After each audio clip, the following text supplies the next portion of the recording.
La série la plus visionnée de tous les temps vient de s'achever. Après 23 épisodes haletants, nous avons enfin la conclusion de l'histoire de Ji-Hoon et l'achèvement des jeux Squid Game. Mais étaient-ils vraiment les derniers? Car cette saison a mis en lumière la dichotomie entre la vie et la mort, la foi en l'humanité et l'exploitation des personnes vulnérables, transformées en pions pour le divertissement d'une élite. L'ordre de l'humanité a été mis en lumière, montrant comment même les joueurs pouvaient être aussi cruels que les organisateurs. Et pourtant, un puissant message d'espoir a traversé l'ensemble de la saison, et il y a encore du bon qui subsiste. Et du coup la saison 3 débute immédiatement après l'échec de la rébellion de Ji-Hoon, dans une atmosphère sombre et morose. En guise de punition, il est maintenu en vie, le forçant à être témoin des horreurs qui vont continuer à se prolonger. Le premier jeu central de la saison est le cache-cache, qui reprend et amplifie les thèmes de la duplicité et de la trahison. Les joueurs reçoivent soit un couteau, pour chasser et trahir, soit une clé pour courir et se cacher.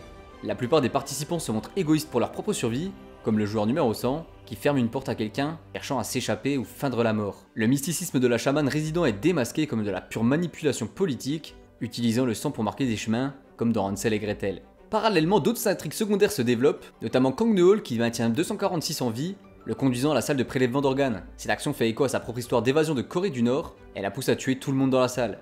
Et finalement, dans le jeu du cache-cache, on peut se souvenir que 388 est tué par Ji-Hoon, qui souhaitait se venger. La joueuse 120 meurt également de façon héroïque, mais surtout 222 accouche, du bébé qui sera un élément central de l'histoire. On peut également noter la mort du fils, tué par sa propre mère, un moment déchirant, et finalement un Ji-Hoon qui se reprend en main et qui devient le garde du corps du bébé. On passe ensuite au deuxième jeu, le Cholu, un mélange de saut à la corde et de jeu de dalle, et la présence du bébé dans ce contexte est jugée absolument psychotique, et souligne que la vie est souvent due à un hasard. De nombreux joueurs qui auraient pourtant pu rembourser leurs dettes à ce stade, continuent par pure cupidité, ne sachant pas quand s'arrêter. Et finalement si Ji-Hoon passe en premier, avec le bébé, cette épreuve est plutôt un crève-cœur, car 222 blessés à la cheville lors de l'épreuve précédente, ne souhaite pas faire confiance à son ex-mari 333, et décide tout simplement de mourir. La plupart des autres joueurs qui sont tués ne sont pas vraiment victimes de la corde, mais de sabotage d'autres joueurs. Finalement, l'homme en noir, cherchant à briser Ji-Hoon et à lui prouver que tout le monde cède à ses désirs les plus sombres, le convoque et lui offre un accord, gagner le jeu et sauver le bébé en tuant des gens. On a également un flashback, montrant que lui c'est exactement ce qu'il a fait. C'est un débat entre la foi et le pragmatisme, malgré une profonde considération, rejette finalement. Et dans le jeu final de Squid Game, le père biologique du bébé 333 se bat aux côtés de Ji-Hoon, et la situation est très mal engagée pour lui, car une alliance de 5 méchants joueurs, on va dire, s'allie contre Ji-Hoon. C'est finalement la trahison de 333 envers cette alliance, qui leur permettront à tous les deux d'accéder au tout dernier palier. Malheureusement 333 est une fois encore égoïste, et ce jeu final a finalement mis en valeur encore une fois le pire de l'humanité, car le père était prêt à sacrifier un bébé inoffensif, le sien en plus, et c'est ça qui a mené sa confrontation avec Ji-Hoon. Évidemment notre héros parvient à sauver le bébé, et tue malgré lui finalement 333, qu'il ne considère pas apte à devenir un père. Le problème dans tout ça c'est que l'interrupteur n'avait même pas été déclenché, et donc que sa mort ne sert à rien. Ji-Hoon le déclenche alors finalement, le problème c'est qu'il ne reste plus que lui et le bébé, et qu'une mort doit encore arriver. Ji-Hoon se lève alors, se dirige vers le bord de la plateforme, et regarde la caméra, parle à l'homme au noir et au VIP, et leur dit que nous ne sommes pas des chevaux, nous sommes des humains, et les humains sont... Avant de finir sa phrase, il a délibérément sauté de la plateforme et est tombé vers sa mort. C'est également le titre de l'épisode, c'est ainsi qu'il tient sa promesse. Le plus important est de laisser le bébé survivre. Ji-Hoon n'a jamais changé ni vacillé dans ses convictions, il a donné sa propre vie pour qu'une vie innocente puisse exister dans ce monde, il a vu la souffrance causée par les jeux, et il n'a pas été tenté par l'argent, car l'argent ne l'a jamais rendu heureux. Ji-Hoon était malheureusement une anomalie, une bonne personne au fond de lui, incapable de tuer des innocents pour le simple plaisir des jeux. Sa mort a été le moment le plus puissant de la saison, montrant qu'il y a du bien dans l'humanité, et que l'avidité ne domine pas toujours. C'est une fin nécessaire pour que le message soit clair. Parallèlement à ça, évidemment, 246 est parvenu à s'échapper, la garde numéro 11 a vaincu dans un ultime affrontement l'héritier du frontman, brûlant également tous les dossiers des joueurs, et Ino, le joueur numéro 1, le frontman, est parvenu à s'échapper, faisant autodétruire l'île et récupérant même le bébé. Son frère lui, quand il l'a aperçu, n'a pas réussi à le tuer, et souhaitait à ce moment là simplement des réponses. Également si vous posez la question de parmi les joueurs principaux lequel a survécu, il y a le bébé, le joueur 222, grâce à Ji-Hoon notamment, également le joueur 246 qui s'en sort, grâce à Neol qui a veillé sur lui, du coup Neol également s'en sort, la garde numéro 11, grâce au message d'espoir de Ji-Hoon, le chef officier du bateau s'en sort, avec le frère du frontman, qui héritera finalement de l'enfant, et évidemment Ino, l'homme en noir. Et c'est je pense à peu près tout. Également à la fin on a une autre scène à l'aéroport, et si tu te demandes qui sont ces personnages, eh bien l'adolescent est en fait le frère de Sae-byok, la joueuse 67 de la première saison, une de vos préférées, et on la voit à l'aéroport avec la mère de Sang-woo, le joueur finaliste de la première saison. C'est elle qui s'est occupée de lui, elle lui a permis de se réfugier. Car si tu te souviens pas, Sae-byok était entré dans le jeu pour obtenir l'argent nécessaire pour faire sortir ses parents de Corée du Nord.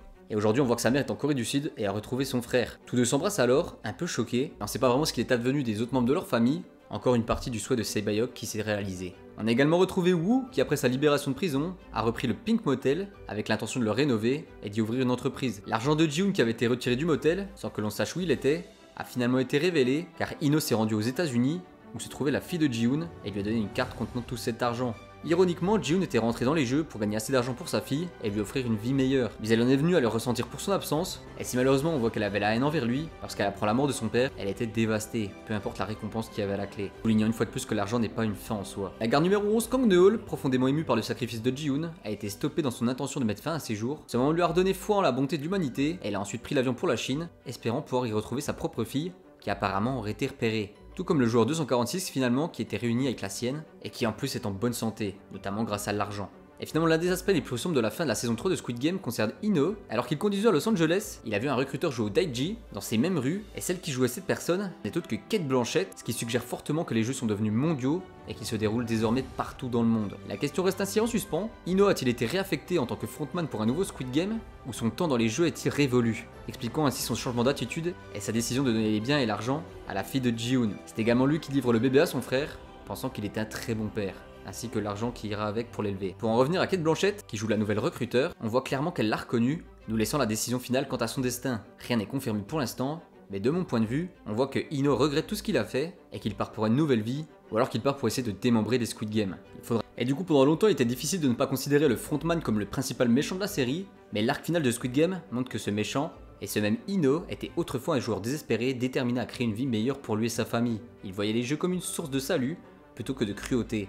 Mais son désespoir s'est rapidement transformé en détachement. Finalement, il s'est perdu dans le système global, soulignant à quel point il est facile de devenir la proie des plans des puissants lorsqu'on leur offre un semblant de contrôle en échange de leur moralité et de leur compte. Finalement, la saison 3 de Squid Game est la plus courte de cette série, avec seulement 6 épisodes, un de moins que la saison 2 qui était déjà courte, mais il y a une bonne raison à cela, car l'histoire de Ino et de nombreux autres personnages nous rappellent que la chute morale d'une personne est rarement soudaine et qu'elle est souvent motivée par le désir de simplement survivre. Le récit de Ji-hoon et de son sacrifice ultime montre comment un joueur peut à lui seul apporter des vagues de changement et remettre en question les fondements d'un système construit sur l'exploitation. Squid Game peut également être considéré comme un jeu sur l'illusion du libre arbitre qui existe souvent dans les systèmes capitalistes. Comme les joueurs, les individus sont amenés à croire qu'ils sont libres de façonner leur propre destin et de gagner un grand prix en espèces, mais ils sont freinés par les inégalités et le clivage des classes. Maintenant, le bilan de la saison 3 de Squid Game a été pour moi une excellente façon de terminer la série. Chaque arc narratif des jeux aux personnages se trouvant sur l'île a été parfaitement équilibré, sans que rien ne semble négligé. Une nette amélioration par rapport à la saison 2, et les deux derniers épisodes étaient sans conteste les meilleurs, avec une tension palpable qui nous a tous tenus en haleine je pense. Les performances du casting ont été absolument remarquables, imprégnant cette saison d'une émotion brute due à toutes ces morts, rappelant la première saison. On s'est senti beaucoup plus concerné aux personnages, sûrement parce que ça durait plus longtemps, et que du coup nous avons eu plus de temps avec eux. Même s'il faut l'admettre, ni la saison 2 ni la saison 3 n'ont surpassé la première saison, qui reste une œuvre vraiment spéciale pour nous tous. Voilà, n'hésite pas à me dire dans les commentaires si t'as envie qu'on fasse des théories sur la prochaine saison, la série Squid Game en Amérique, et pour aussi rajouter les détails que j'ai pu oublier, et les questions que tu te poses encore. Voilà, j'espère que la vidéo t'a plu, et si tu l'as pas encore fait, n'oublie pas de mettre un petit pouce bleu, de partager la vidéo, et évidemment de t'abonner, ça aide beaucoup pour la chaîne.